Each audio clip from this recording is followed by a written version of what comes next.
Muy bien, entonces vamos a comenzar. ¿Alguna duda de la clase anterior? ¿Alguna duda? No, no, ¿No? no. Bueno, Dice Firulais que no.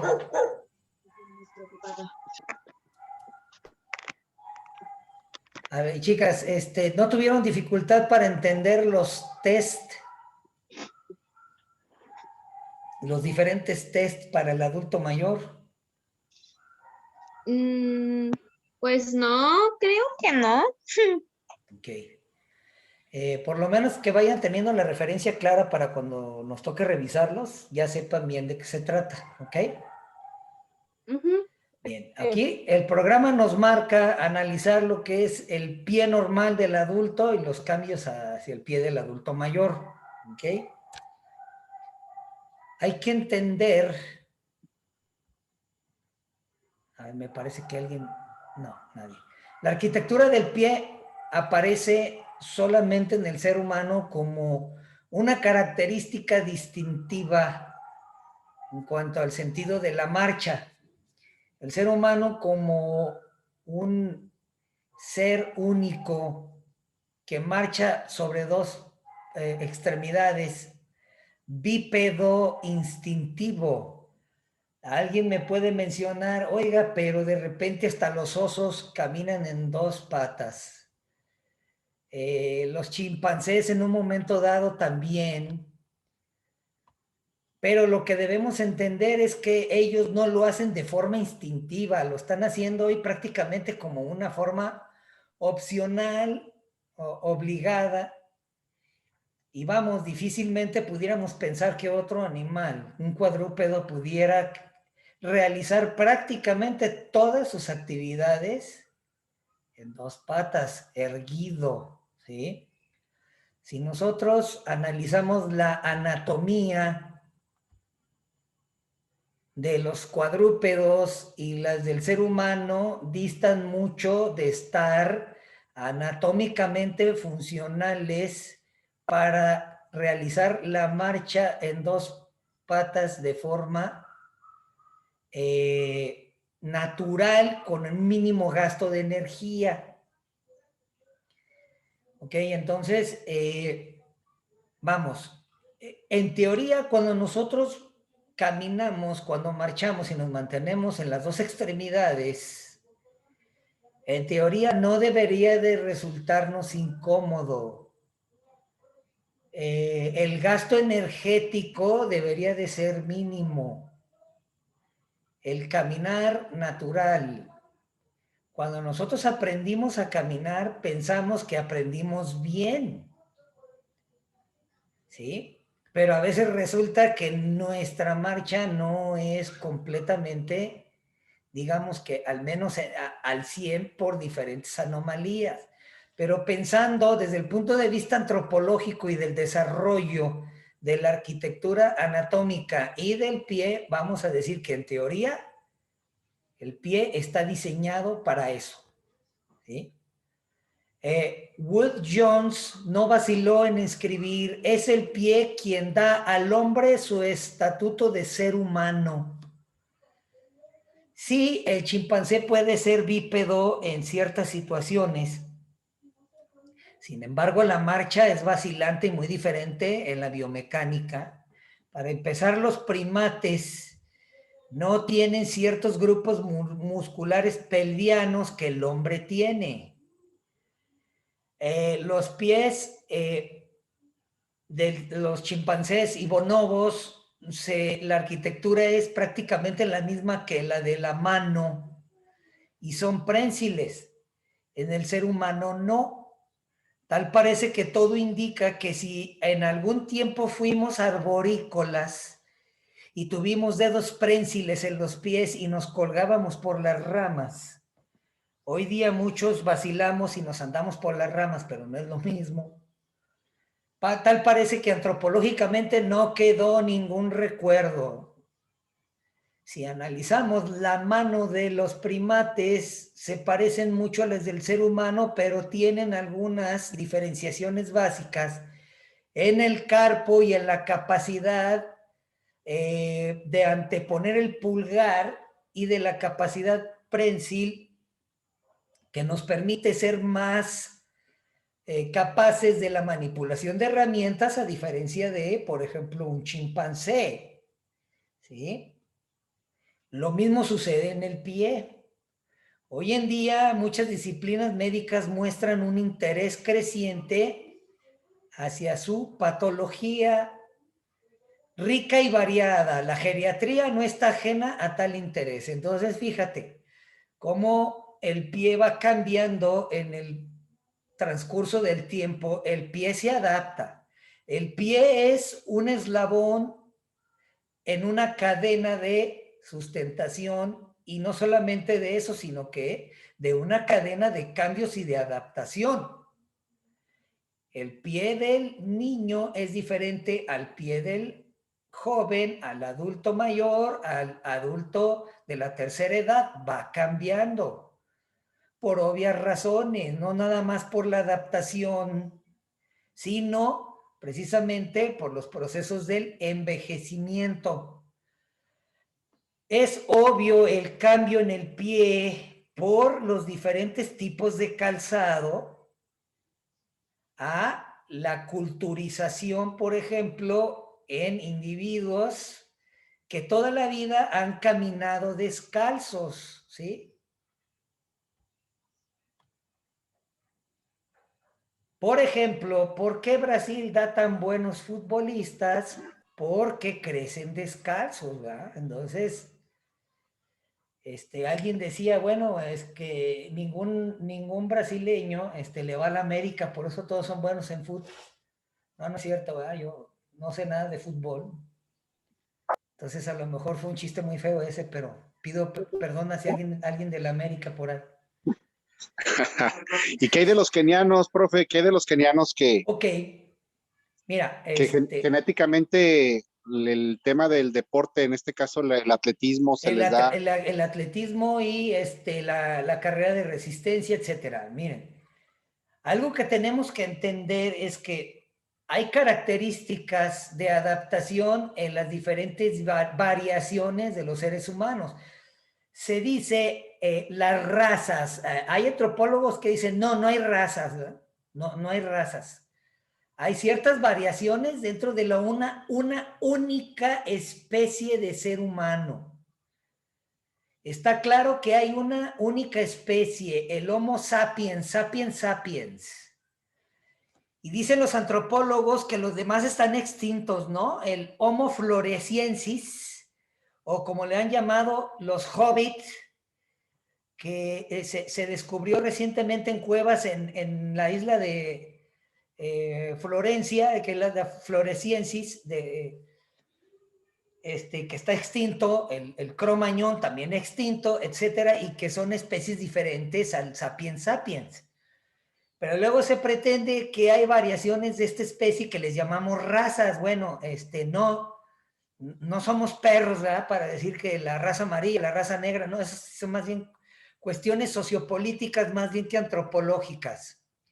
Hay adaptaciones debido a diferentes factores. Miren, antes se pensaba que los genes eran inmutables, intocables e invariables. No. ¿Por qué hay gemelos idénticos que los separan de niños? A uno se los llevan al campo y otro lo dejan en la ciudad, y el de la ciudad desarrolla EPOC o algún tipo de enfermedad pulmonar obstructiva crónica o algún tipo de alergia respiratoria. Y entonces este gemelo conoce a su hermano por fin, 18 años después viaja a por allá a alguna comarca, a Mazamitla, y resulta que mejoran sus síntomas. Entonces hay muchos factores, desde alimenticios, climáticos y demás, que van a encender y apagar genes para que se presenten o se omitan ciertas características. Esto lo estudia la epigenética. Entonces pongan la nota allí. Epigenética, alimentación y ambiente, para que investiguen cómo esta ciencia naciente desde 1940 y tantos de la posguerra, de la Segunda Guerra, ya se está investigando más al respecto, ¿sí? Entonces, en los kenianos, pregunta Jorge, bueno, ok, África, no, su nombre lo indica, tiene ciertas características muy diferentes a los ecosistemas acá de América. África fue nombrada así por los romanos Africas, o sea, sin frío, un lugar caliente, África, sin frío, así significa África. Y las teorías apuntan a que toda la población de América vienen de tribus del África, o sea, el hombre moderno vino de África. La Eva primitiva es africana, ¿no? Lucy, la hembra primitiva.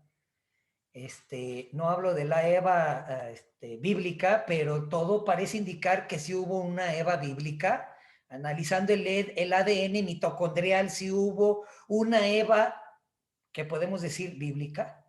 Y en el caso de los kenianos, por cultura, el tipo de alimentación, etcétera, las largas caminatas los predisponen ya desde pequeños, igual que los tarahumaras, a ser buenos corredores. Hay características de adaptación que se refieren a la epigenética. Los kenianos son buenos corredores. Si analizamos su dieta, el tipo de ejercicio que realizan desde la niñez, etcétera, por eso, entonces más bien es eso, Jorge, por el tipo de adaptación. Pudiéramos decir, bueno, ¿por qué los chinescos, los chinos, los coreanos, los japoneses, todos tienen ojos rasgados? Por la misma razón que por los kenianos tienen piel oscura y son buenos corredores, por la misma razón que los tarahumaras también son buenos corredores, y por la misma razón que a los chilangos les encantan las quesadillas sin queso, ¿no? Entonces, ahí está. Entonces, más bien es situación de eso, ¿sale? Entonces, no sé si hay algún alumno chilango que me explique eso de la quesadilla sin queso, pero es para hacer una tesis, ¿ok? Entonces tiene que ver más bien por los procesos de adaptación, y cada vez se ven más efectos de adaptación y otros involucramientos a través de lo que se conoce como la epigenética. Hoy día muchas disciplinas médicas muestran interés precisamente por eso, por la gran variabilidad.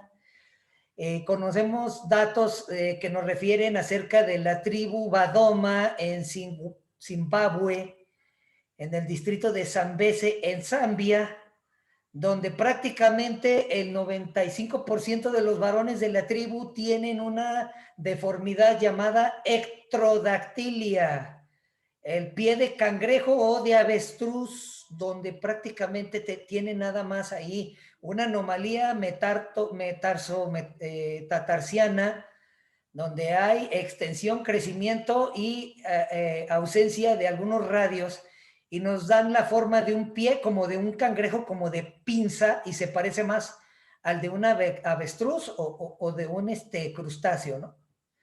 Y las hembras no, porque ellas la transmiten, no la pueden transmitir a través de el ADN mitocondrial, y se transmite a través del par Y, del masculino. Por eso nada más los masculinos lo tienen, ¿no? Entonces, esta tribu Badoma, ahí sería como el sueño dorado de las feminazis, ahí el heteropatriarcado se fregó.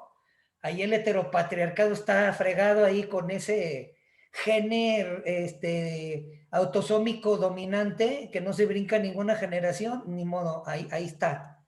El heteropatriarcado fregado, ¿no? Entonces sería un buen elemento en contra de que el heteropatriarcado es opresor, ¿no? Porque ahí los están oprimiendo a los hombres. Bien, los pies desempeñan funciones de soporte, peso del organismo, la marcha y el mantenimiento del equilibrio.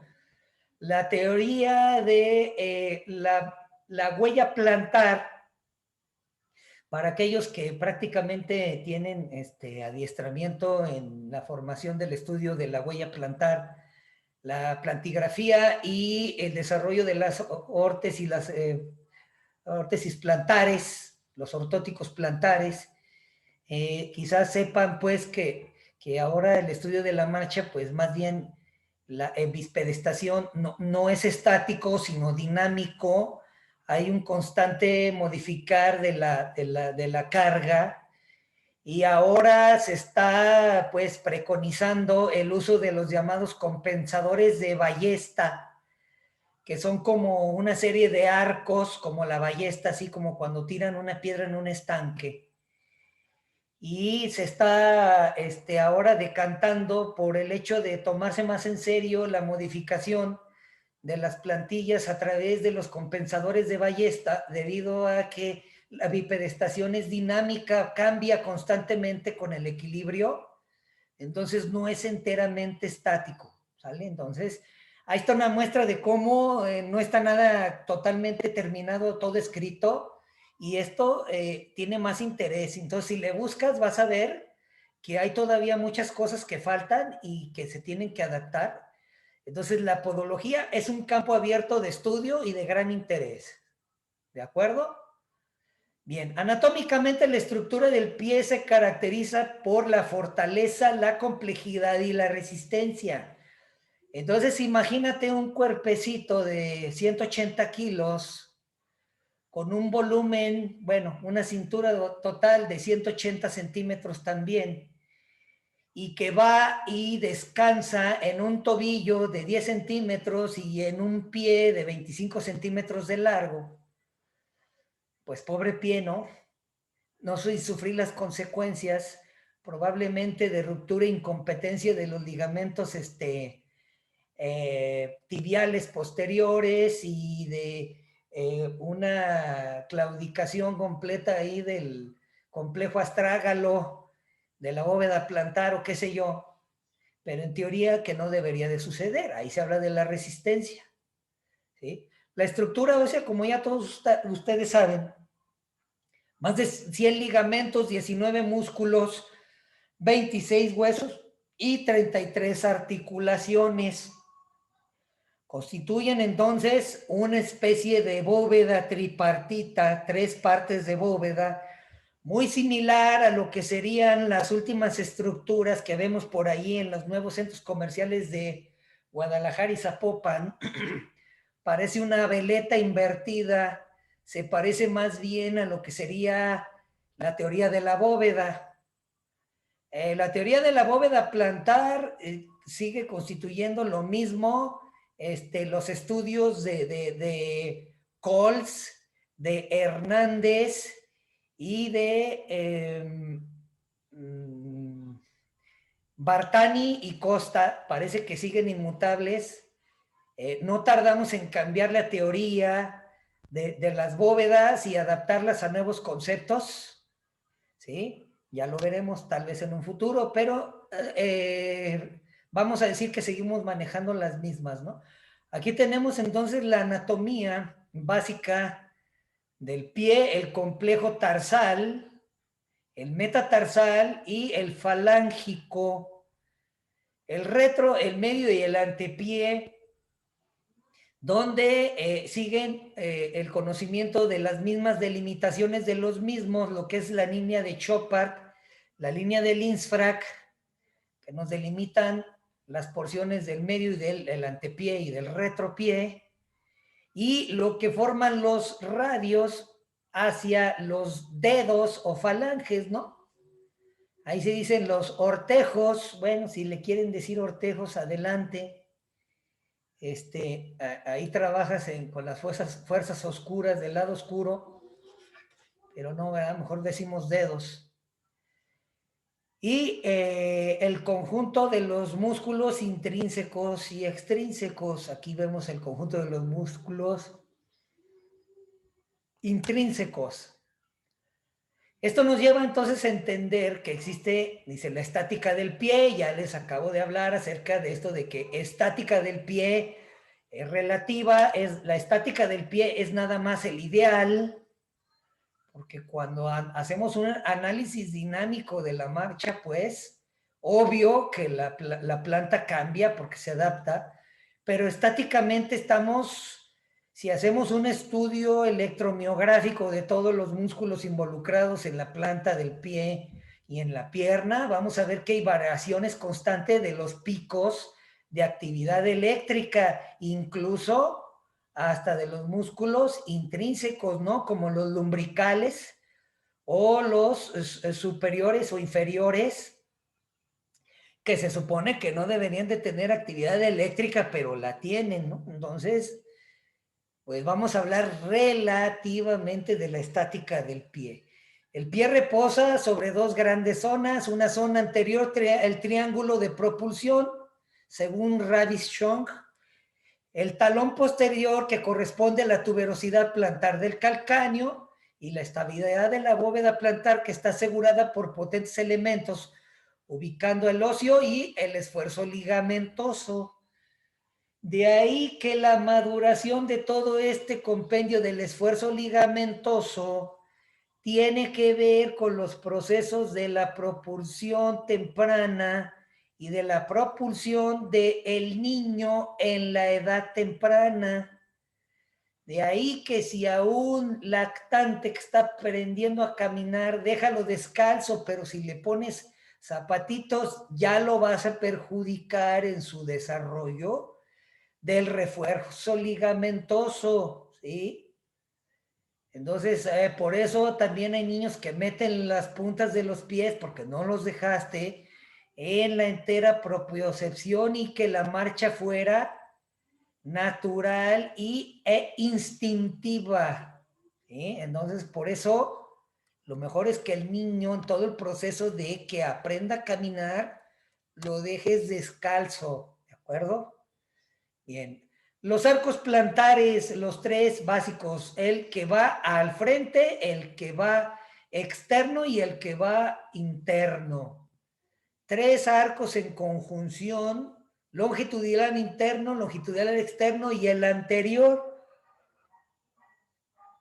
Sin embargo, hay podólogos y anatomistas que están haciendo controversia y que nos dicen, no, el arco anterior es somero, es prácticamente inexistente y casi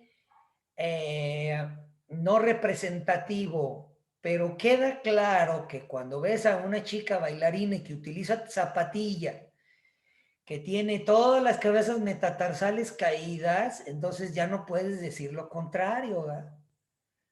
Sí existe algo parecido a un arco anterior, aunque prácticamente hables de un sector de arco casi imperceptible de unos cuantos milímetros sobre de la línea del piso, pero está allí, aunque de forma muy insignificante, pero está allí por algo.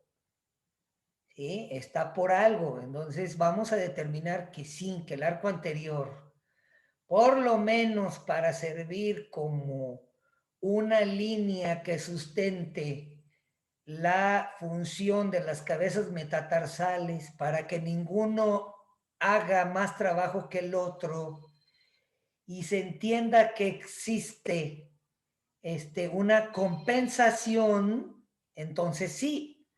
Ya cuando hablamos de la compensación de diferentes elementos metatarsales, entonces ya entendemos a qué se refiere como síndrome de incompetencia del segundo radio o síndrome de incompetencia o de desplazamiento del primer radio, ¿eh? Entonces ahí ya lo entendemos. ¿Vale? ¿Dudas hasta aquí, muchachos? ¿Continúo? ¿No sigo hablando solo? ¿Ahí están? No, profe, Aquí aquí estamos, seguimos. profe. Aquí estamos, maestro. Ok, Ya dije, a lo estamos, mejor profe. ya se fueron todos y yo y aquí estoy grabando el video. Y bueno. No, lo estamos escuchando todos. Está bien, gracias. Ok. Yo también. Sí, yo prefiero en persona, pero quién sabe si algún día volveremos a estar así en persona, ¿verdad? Sí, maestro, usted no se preocupe, usted sígale. Sale. Ok. Bien, la huella plantar, ahí tenemos el bosquejo de lo que en teoría es el desarrollo de la pisada y como la huella plantar dinámica, ¿no? O sea, sí, la huella plantar, pero dinámica.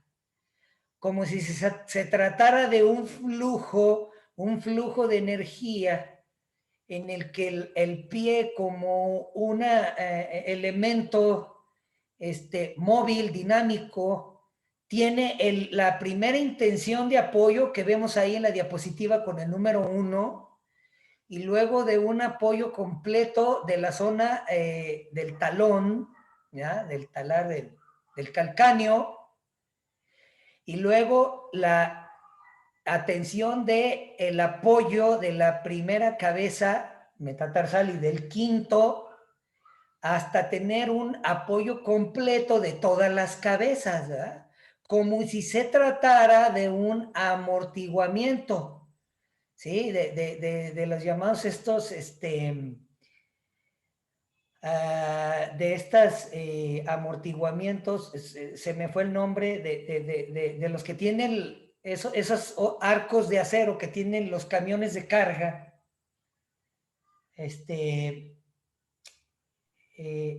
que sirven precisamente para deformarse y absorber la carga de la caja.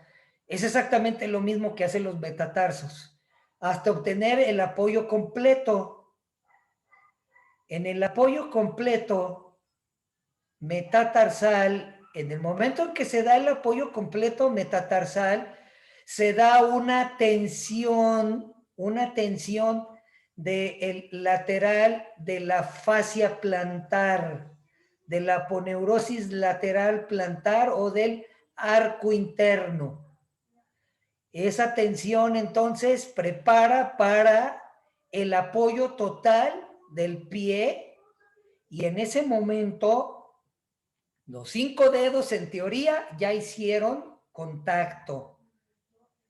De todo este proceso de la marcha hasta ir vaciando la huella, hacer la última flexión y despegar a todo este proceso, ¿sí? Eso es precisamente la fase de apoyo unilateral, del apoyo del pie, lo que nos da ahí el flujo de la huella, ¿sí? Hasta que viene el despegamiento. De todo este proceso que vemos aquí del 1 al 8, perdón, del 1 hasta la última, del 1 al 12, es el completo desplazamiento de la huella dinámica. Pero en el quinto, en teoría, ese apoyo de ahí, en teoría, representaría como el 50% del tiempo del apoyo plantar.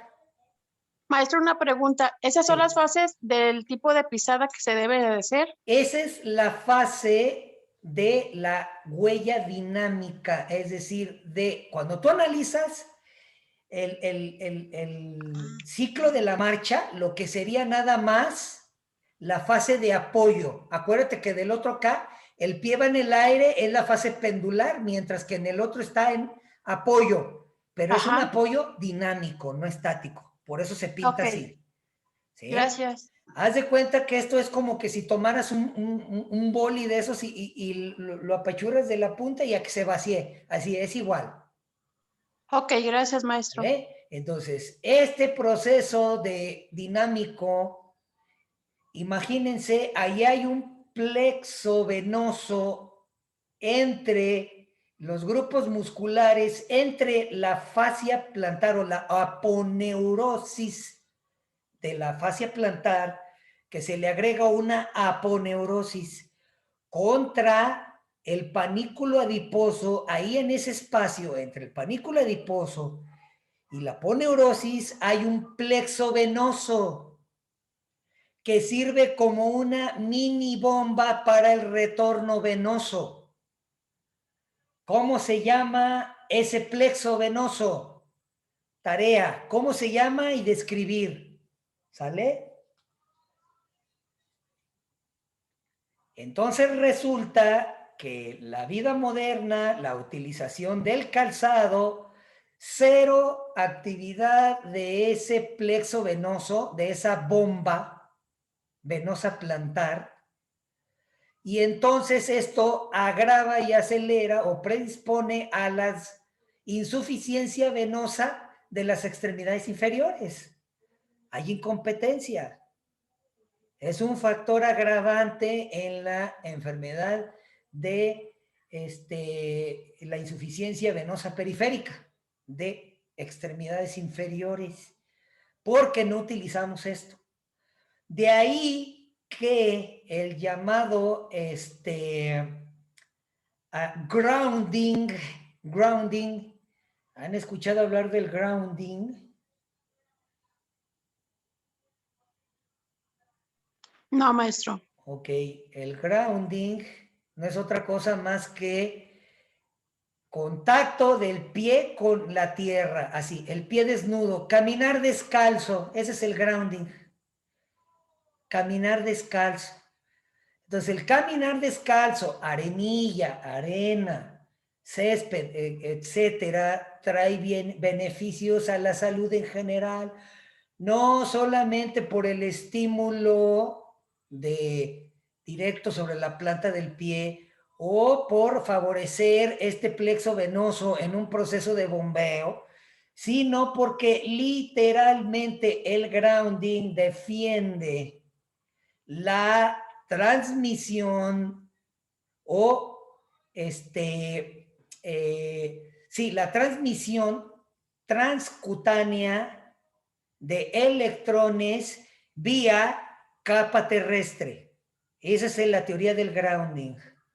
Hagan de cuenta que los electrones que emanan de la Tierra en contacto con la planta del pie y el suelo van a llevar electrones cargados a través de la piel y va a mejorar desde la actividad nerviosa hasta la viscosidad de la sangre.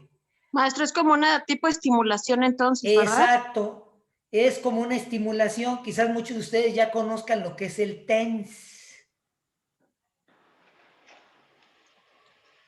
El TENS, que es el electrodo, estimulación transcutánea con electrodos, lo pones en la planta del pie, le das el TENS y hay cambios claros en la viscosidad de la sangre y en la respuesta nerviosa. Pues haz de cuenta que el grounding tiene dos vertientes. O caminas descalzo o le das una sesión con TENS. ¿Sí? El TENS tienes que variar allí la frecuencia y las pulsaciones con el TENS. Pero pues no compras TENS y caminar descalzo, ¿verdad? Entonces ahí está. Entonces, y eso es para que tomen en consideración. ¿De acuerdo? Entonces, el grounding, sus beneficios y que pues es una terapia poco conocida, pero que si ustedes investigan ya pueden recomendar el grounding como parte de un elemento terapéutico.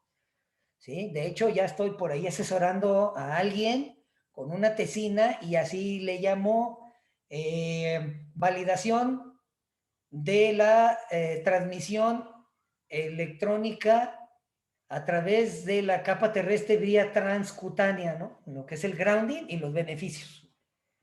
¿Vale? ¿Dudas hasta aquí? Ninguna, maestro. Bien. Entidades con manifestaciones en los pies. El pie entonces va a cambiar a través de todo el tiempo, el pie como un elemento fuerte, músculo tendinoso, va a recibir prácticamente todas las cargas y va a estar sujeto desde los procesos degenerativos escleróticos como la esclerosis lateral hemiotrófica, que es un proceso degenerativo que viene desde la médula espinal hasta las terminaciones nerviosas libres en las extremidades inferiores, que nos van a dar una serie de neuropatías periféricas. Algunas de estas neuropatías, no solamente por fallo de la transmisión nerviosa final, sino por agregados como metabólicos, como en la diabetes, en ciertas clases de carcinomas, en la malnutrición y déficit de vitaminas, como déficit de vitamina B, por ejemplo, en el alcoholismo consuetudinario, de esos alcoholismos de casi cada tercer día, de que dicen, evito la cruda y para evitar la cruda permanezco borracho, ¿no? Entonces, imagínate el verdadero detrimento y pérdida del complejo B en estos alcohólicos, en las drogas, en las toxinas, en los problemas hereditarios o la enfermedad de Hansen, ¿eh? Que ya está resurgiendo. Nuevas modalidades de lepra, lepromatosa o enfermedad lepromatosa, enfermedad de Hansen, ya está resurgiendo. Entonces, no nada más contentos con el COVID, sino nuevas manifestaciones de lepra y ahora hasta de tuberculosis, háganme el favor. Los cuatro ¿Mutó la jinetes. enfermedad con eso, maestro? ¿Ah? ¿Mutó ahí la enfermedad? Vamos a decir que tuvieron ciertas adaptaciones por el uso indiscriminado, entre otras cosas, de antibióticos y desinfectantes. Ahorita por el miedo al COVID, el estado de alerta perpetuo, ya tenemos un año con la alerta constante, con un sobretrabajo ahí de las suprarrenales y el cortisol, con la hormona de estrés. Ese es independiente a nosotros. Imagínate el estrés sostenido, cuántas enfermedades mentales vamos a tener. Al ratito van a agarrar el manual ese de las enfermedades mentales y van a poner allí síndrome post-COVID, post-estrés, ¿no? O síndrome complejo de estrés post-COVID. O sea, no sé, pero pues para allá vamos. Gracias, Entonces, maestro. sí, el uso indiscriminado de los desinfectantes ahorita, en la emergencia pandémica, espérate, de 5 a 6 años vamos a tener una crisis de nuevas infecciones, porque estamos abusando de estos desinfectantes.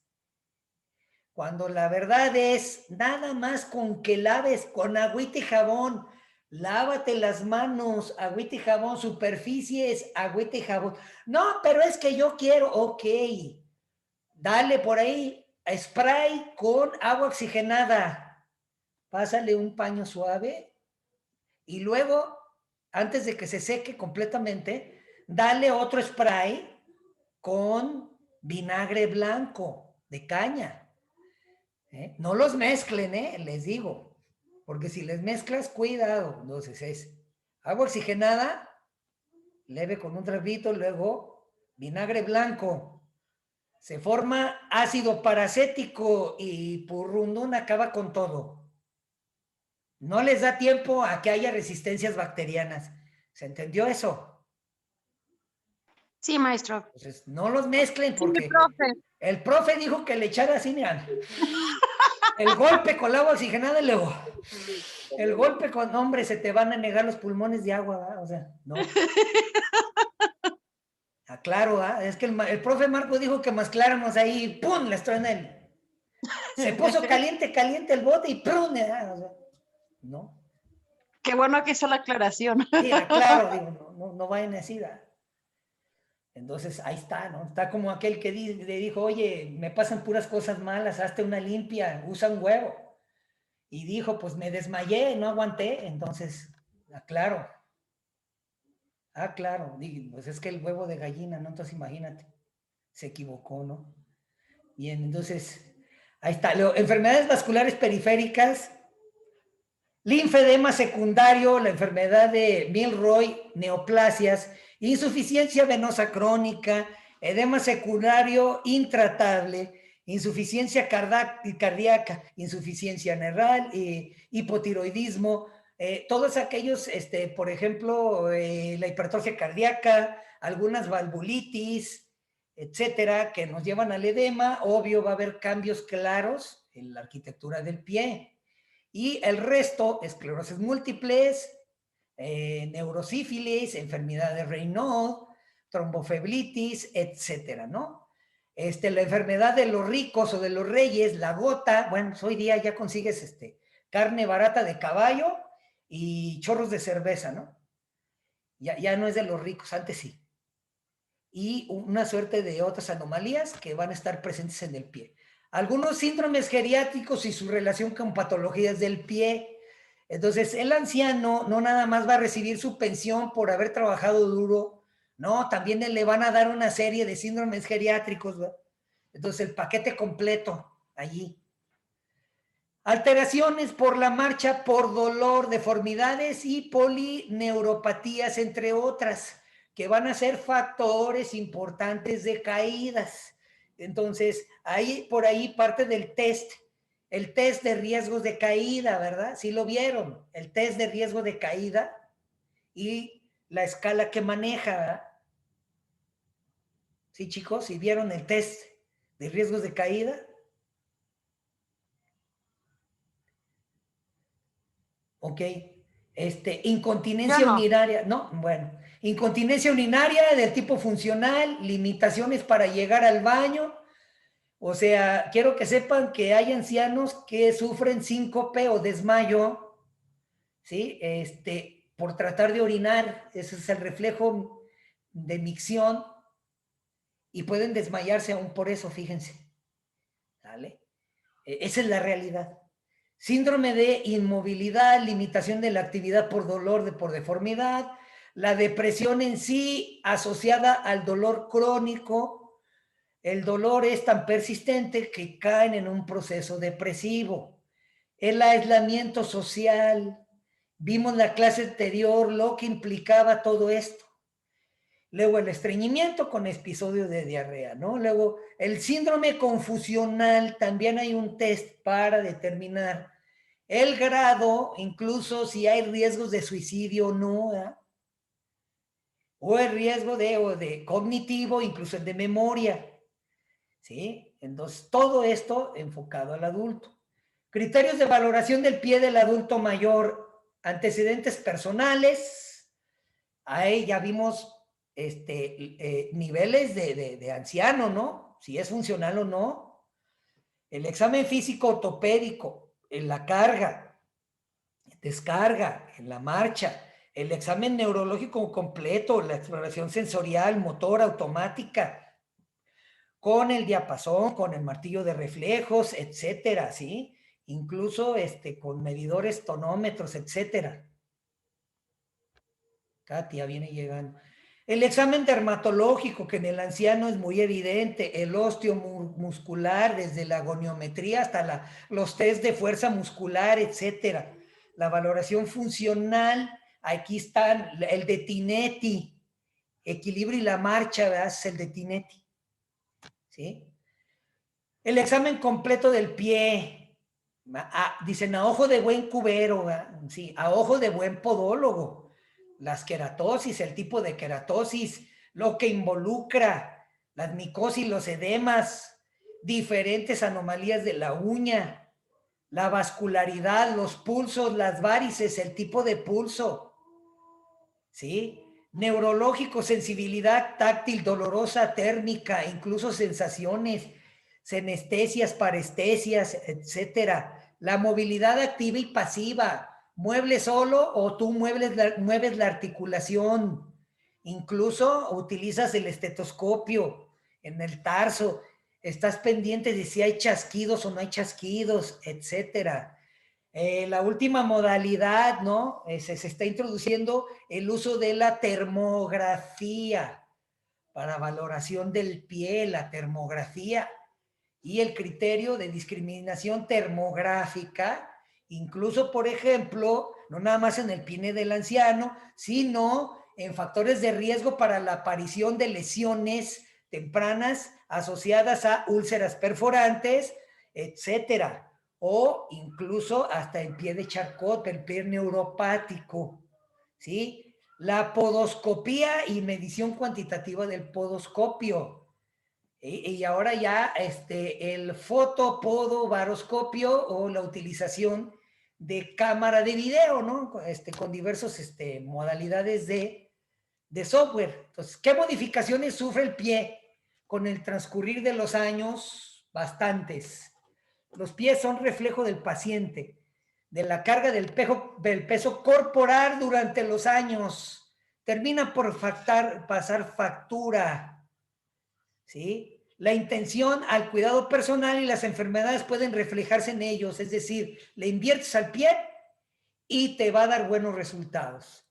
Los cambios fisiológicos que afectan la movilidad pueden persistir en el tiempo y causar cambios de resistencia de fuerza, con la obvia pérdida funcionalidad desde la densidad ósea, pasando por la actividad muscular, eléctrico-muscular y nerviosa, se va a dar detrimento claro osteomuscular, que nos van a dar como resultado final un detrimento de la función del pie, que va a terminar con una fusión, una coalición tarsal o de plano con una caída del macizo óseo con compensaciones que van a tener deformaciones claras que pueden ir desde las anomalías de flexión de los dedos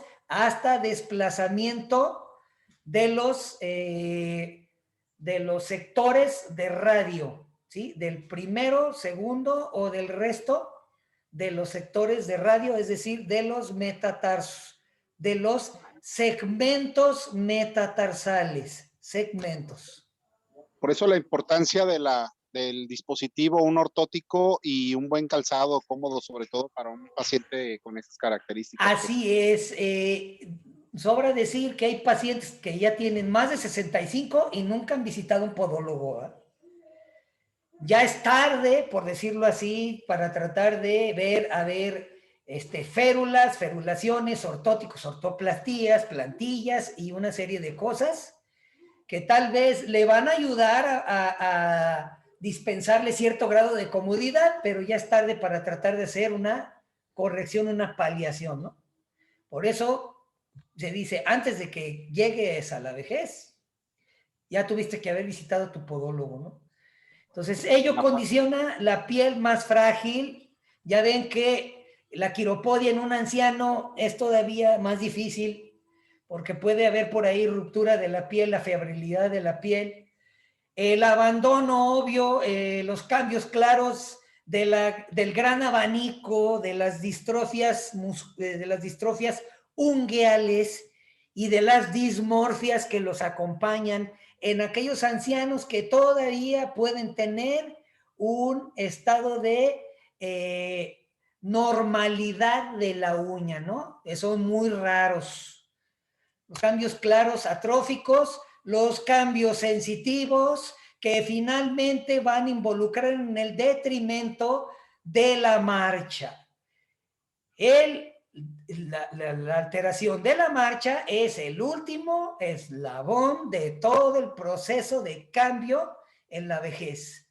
Ya cuando hablamos de la marcha patológica es porque ya ocurrió todo este evento como una cascada, ¿sí?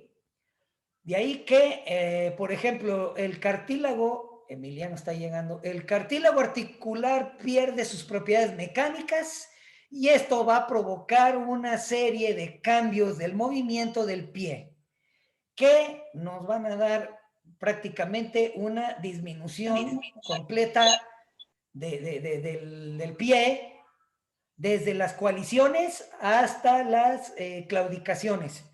Y esto lo deja claro que hay cierta relación del sexo-edad, según NIG, por estudios desde 1992 y en estudios recientes también por la Universidad Complutense de Madrid en el 2010, que refuerza el criterio de NIG. Lo siento mucho, el heteropatriarcado no existe, ni modo, también hay ahí situaciones donde la mujer va a sufrir más. Si la mujer sufre más porque se le paga menos, bueno, yo creo que hay más mujeres podólogas que hombres, entonces ahí compensamos, ¿ok?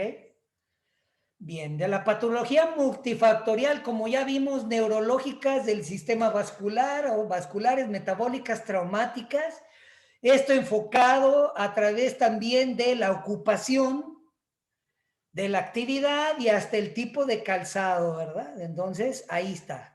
Agregado a las alteraciones del envejecimiento osteoarticulares, cutáneas, musculares, sensoriales y finalmente de las faneras, ¿sí?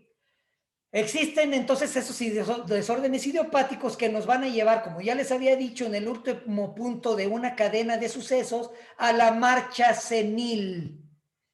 paso a pasito y de la marcha cansada, según Caranazos 1991.